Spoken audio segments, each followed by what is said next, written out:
Ustedes ya saben que este texto es muy importante en la literatura, en la historia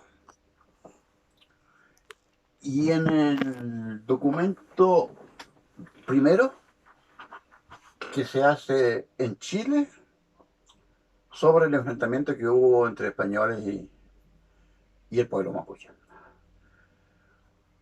Por esta razón es considerado un texto fundador de la futura República de Chile, del Estado. Así lo certifica también Andrés Bello.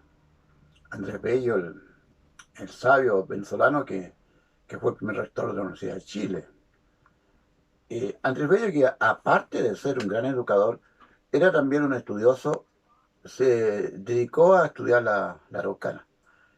Y elogiosamente dice que la araucana, este texto, ¿no es cierto?, que tengo acá, es un texto comparable a la Neida. Ustedes conocen, ¿no es cierto? Ya saben que la Neida es un texto de Virgilio, un texto bien importante en la cultura romana, en la cultura occidental. Entonces, como es un texto fundador, Andrés Bello dice que también este texto es como la Eneida de la cultura latina, pero ahora en el campo nuestro. Les recuerdo también, ya que estamos hablando de texto fundador, de que el poeta Neruda también en una idea se aproxima también a esta de Bello, cuando dice que la araucana, o Arcilla, mejor dicho, es el inventor de Chile. ¿Por qué el inventor? Porque todo eso, esa historia, esos enfrentamientos de mapuches y españoles, que sean mito o realidad, provienen de la araucana. Algún ejemplo, la proeza de Cabo Polical de andar con un tronco durante 3 días para constituirse en el toque. En el toque es el general que va a enfrentar a los españoles. Eh, Fíjense ustedes, piénsenlo de otra manera. Piensen que esta es la primera competencia que se hace en el territorio nacional, porque no solo Cabo Polical participó, sino que varios otros importantes jefes mapuche. Otros. Eso me gustaría que lo averiguaran ustedes. ¿Cuáles son los otros que participan en esta verdadera competencia, ¿no es cierto? Entonces, esas son las razones que tenemos nosotros para considerar este un texto fundador. Creo que también les recordé una vez que Cervantes califica este texto, ¿no es cierto?, como un texto que se debe salvar, ¿no es cierto?, del escrutinio que el cura y el barbero hacen en la biblioteca de Quijote.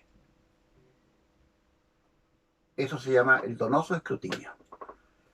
Este escrutinio lo hace el cura y el barbero, personaje del ingenioso hidalgo Don Quijote de la Mancha, para quemar los libros de caballería cuya lectura habían afectado el cerebro de Alonso Quijano y eran nocivos.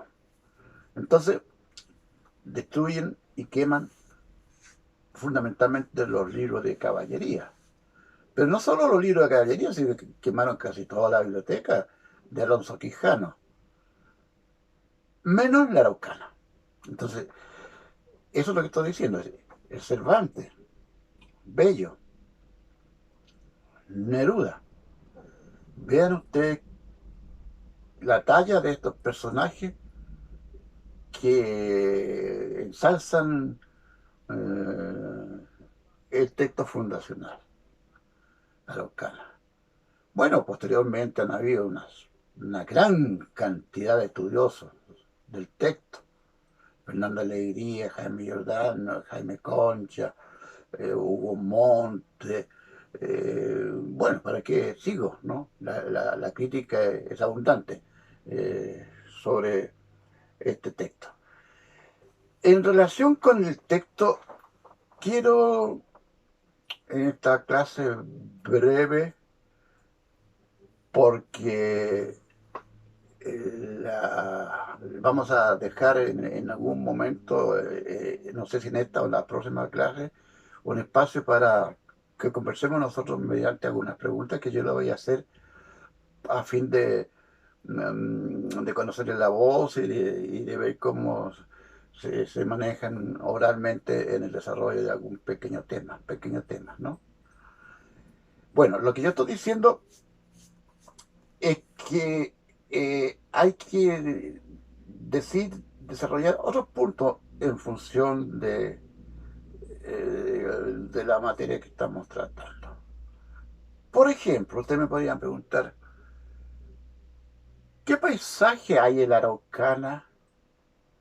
Piensen ustedes en el Chile poblado por los mapuches.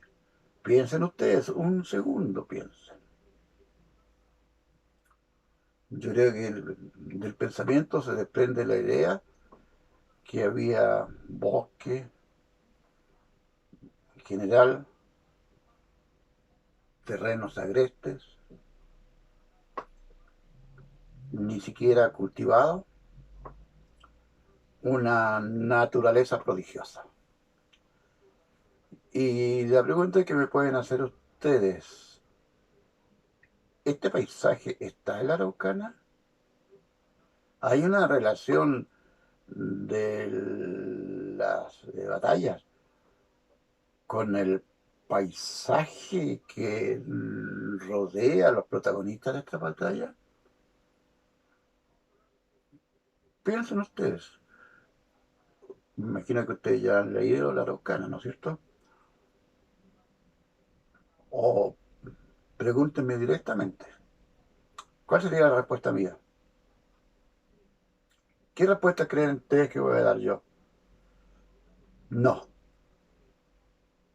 No está señalado el paisaje. Solamente los hechos de armas, descripciones abundantes, pero no del paisaje, sino que de los habitantes y de las batallas. ¿Por qué no hay paisaje?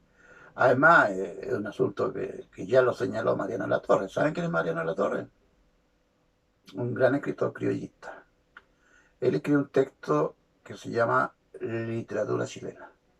Y allí él dice, Ercilla no vio el paisaje. Y no lo vio. ¿Creen ustedes que están allí los bosques, los árboles, los guayes, los mañeos, esos, esos árboles autóctonos que todavía se conservan? La floresta, finalmente. Ya le dije, no están. Entonces, ¿qué tipo de paisaje hay? Un paisaje militar, un paisaje de proezas, un paisaje, a ver, no sé si corresponde o no, digamos corporal, de cuerpo, porque se describe muy bien a los mapuches y también a algunos españoles. Entonces, ahora, ¿por qué? Ya hay un contexto. Ya hemos dicho ya de que el sí es un cortesano. Es su nombre culto que después, cuando descansaba en Madrid, se dedica a escribir el texto, se dedica a escribir la Araucana. ¿Por qué digo esto? Porque Alonso de Ercilla y Zúñiga estaba imbuido de la cultura de la época. La cultura de la época era renacentista, es decir, una cultura que rescataba los clásicos griegos y los clásicos romanos. y los ponía entonces al servicio de sus ideas. Bueno, ¿y qué tiene que ver eso con lo que estoy diciendo, con lo que estoy afirmando? Mucho que ver, porque uno de los grandes poetas latinos era Virgilio. Ya lo recordaba ya, porque escribió la Eneida, ¿no es cierto? Bueno, Virgilio, un gran poeta, tiene un paisaje típico, que también será el paisaje de muchos otros escritores. ¿Cuál es este paisaje típico? Un prado muy verde, un río que casi se mueve, unos árboles que no son mecidos por el viento, unos pajaritos que cantan. Ese es el paisaje.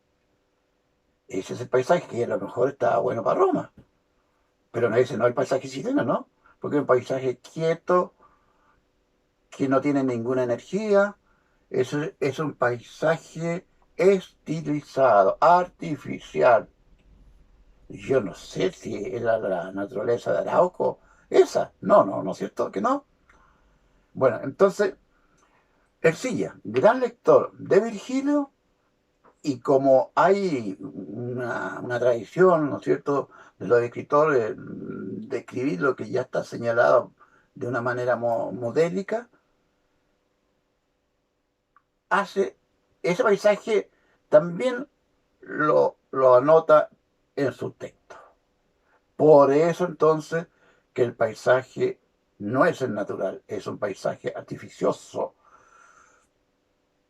Por darle una palabra más relevante, es un paisaje artístico. Ahora, este fue el tópico del Beatus Ille. ¿Qué significa Beatus Ille? Beatus, beato, de ahí viene la palabra beato, feliz. Ille, un demostrativo. Aquel. Feliz aquel. Y después continúa, porque este es un poema en latino. Continúa en latín. Es el que está en el campo tranquilamente descansando. Horacio y otros se refieren, hacen este paisaje. Este es el paisaje de la Araucana. El paisaje Beatus y como que no pasa nada. Como que no hay ni batalla. Entonces, ese es el paisaje, el del feliz aquel. Y un paisaje también que tomará Pedro de Oña. ¿Se acuerdan el canto quinto? El baño de en el río de Licura, el baño de Frese Cabo. ¿Qué paisaje es ese? Véanlo ustedes también, pues, véanlo, véanlo. Entonces, eh, y esto ha sido refrendado posteriormente por ejemplo, Mariano Latorre, que ya le dije ya que, por eso que se puede decir que Ercilla no vio el paisaje. En este sentido, ¿no? Si yo le preguntara alguna vez, ¿cuál es el paisaje de Ercilla? El paisaje de la Araucana, mejor dicho, la respuesta tendría que ir en esta dirección. Ojalá, como yo pido siempre, ejemplificada con un texto de Ercilla. Yo podría continuar hablando más de este tema, pero no es necesario. Pero sí es necesario decir que en oposición al Beatus Ille hay otro paisaje que no está tan presente, pero sí que existe. Un paisaje infernal, el paisaje tipo infierno. Muy breve. Hay un mago mapuche que se llama Fitón, que habita en un monte. Y en un descanso del protagonista va a la caverna, no sé, al cerro donde estaba este mago Fitón y conversa con él. Y cuando el narrador se refiere al hábitat de este mago, Fitón se llama, es feo, osco, agreste. Entonces, ese no es el paisaje amable, no es el paisaje amable, es un paisaje que tiene otra dimensión, ¿no? Y además que, como se trata de un mago, un brujo, digamos, ¿no es cierto? Es catastrófico porque predice o mira, como telepáticamente mira lo que ocurre en Europa, ¿no? Es una especie de mapamundi, porque fíjense que el SIA intercala acontecimientos que él no los vivió, pero se encuentran en boca de un mago, y por eso que ponía un mago, porque el mago aquí lo que hace, por ejemplo, eh, observa la batalla de Lepanto, que ocurrió en Europa. Ustedes saben la batalla de Lepanto, fue una batalla en que se decidió en favor de la cristiandad. Fue una batalla entre moros y cristianos. Otra batalla más, la de San Agustín. Bueno, eso es lo que aparece también en la Araucana. Vienen a ser episodios intercalados, en donde el narrador se aparta del tema. ¿Cuál es el tema? La guerra de Arauco. Se aparta, porque estas son guerras europeas. ¿Mm? Entonces, sí, ya premeditadamente, quizás habrá sido para evitar la monotonía de un tema único, coloca todo otro subtema, su historia, relatos interpolados también podrían ser. Entonces, por esa razón, entonces, hace aparecer este mago, Fitón, y la descripción ya no es la descripción idílica, artificiosa, renacentista, virgiliana, sino que es más infernal. Esa es la razón. No sé si nos estamos pasando o no, pero todavía me queda tinta en el tintero. Entonces, si yo le preguntara a usted por el paisaje, la respuesta sería más o menos la siguiente. Ahora, usted me puede preguntar, ¿y el Arauco Mao? El Arauco Mao sigue el modelo, ¿no? El modelo del canto épico de renacentista. Eh, Otro ejemplo, pero no igual. El baño yo he insistido tanto, ¿no? Porque es una pieza lírica preciosa entre Freire y Cabo aparecen estos personajes que son nativos mapuche, como si fueran cortesanos de la corte del rey Felipe II, ¿no? Son Ella aparece como una mujer de sangre real, la Fresia. Y bueno, y Capolicán es un tipo formidable, ¿no? Entonces, es decir, hay aspectos de cortesanía en el Alcormado, que también los hay, pero no en esa misma dimensión, en el silla, ¿no? ¿Por qué? Porque vienen de la corte. Aunque Oña no, ¿ah? Porque Oña llegó hasta Perú nomás, po. Oña de Angol pasó a Lima, y ese fue todo el mundo de Pedro de Oña, po. Se nació en Angol, ¿no? Entonces, por ahí tiene que haber paisaje de Angol también, porque eso es lo que conoció en su niñez. Después, como criollo eh, acomodado, fue a Lima. Y allá recibió el encarguito. ¿Cuál es el encargo? De escribir una obra en que García Hurtado de Mendoza, el gobernador que llegó a Chile con Ercilla, fuese el protagonista. Porque Ercilla solo le dedicó un verso a García Hurtado de Mendoza. ¿Se imagina usted en aquella época? Él llegó con el gobernador, lo acompañó a todas partes. Él dice que llegó a Chiloé, atravesó el canal de Chacao, lo acompañó en el sur, y después escribe un tremendo libro y ni siquiera lo nombra. No, un verso hay. Pero ¿saben qué verso? ¿Qué le dice perdón, a García? Joven capitán acelerado. Capitán, porque era capitán. Pero los dos adjetivos son terribles, pues. Joven, mozo. O sea, no tiene ninguna experiencia. Eso es lo que le está diciendo. Acelerado. Acelerado significa precipitado, que no piensa mucho. Esos son. Entonces, por supuesto, que lo que sí estaba en Mendoza, que era muy poderoso en Lima, cuando llegó este pajarraco, perdón la expresión, pero la uso siempre, cuando llegó este escritor a Lima y supieron que era escritor, le dijeron, usted, señor escritor, va a escribir un libro también con el mismo tema del famoso Ercilla, pero ahora usted va a poner de protagonista a mi hijo, porque aparece muy disminuido en la Araucana. Entonces García Hurtado Mendoza ahora aparece como el príncipe, como el ingenioso, como el valiente, como el astuto, en fin.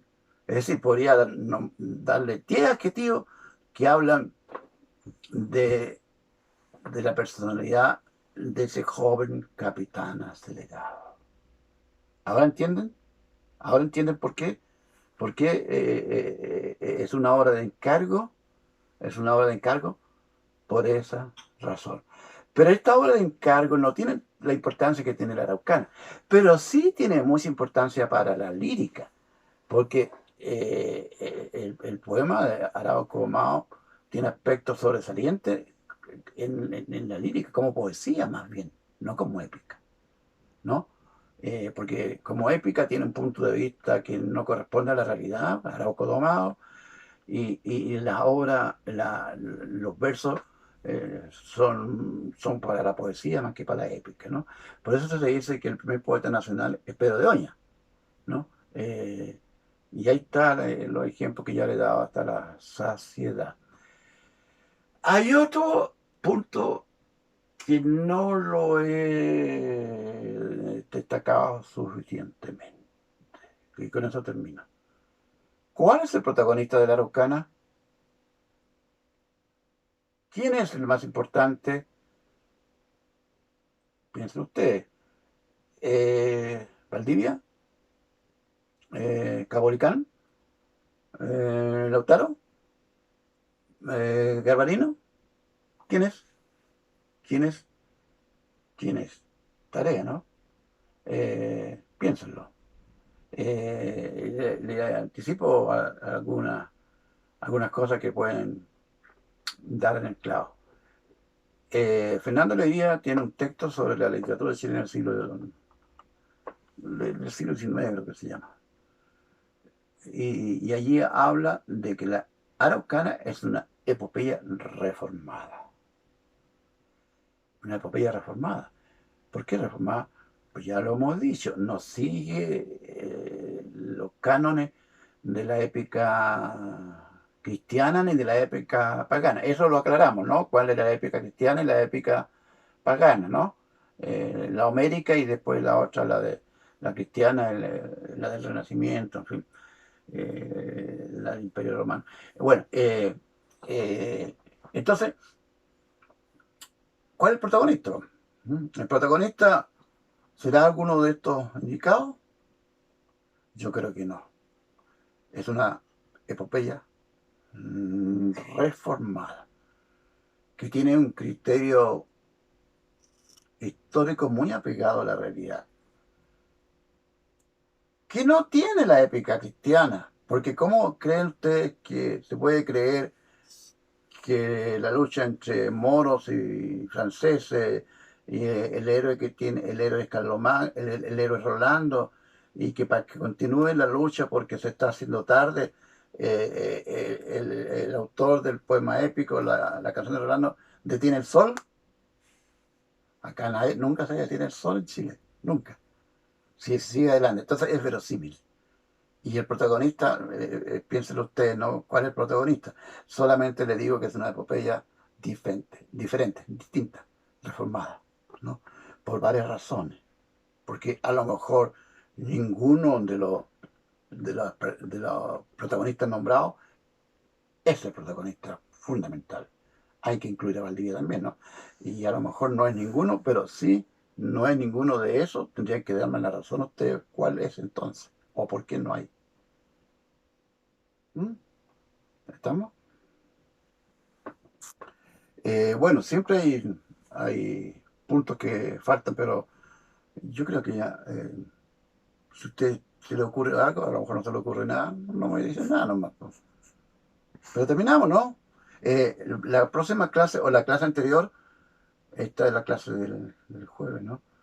Eh, Vamos a hacer comentarios sobre los trabajos pequeños, que son micro trabajos, y no son trabajos tampoco. Quiero intervenciones orales pequeñitas, casi microscópicas. Creo que si con éxito la vamos a analizar en conjunto. Ya, váyanse ahora a la plataforma.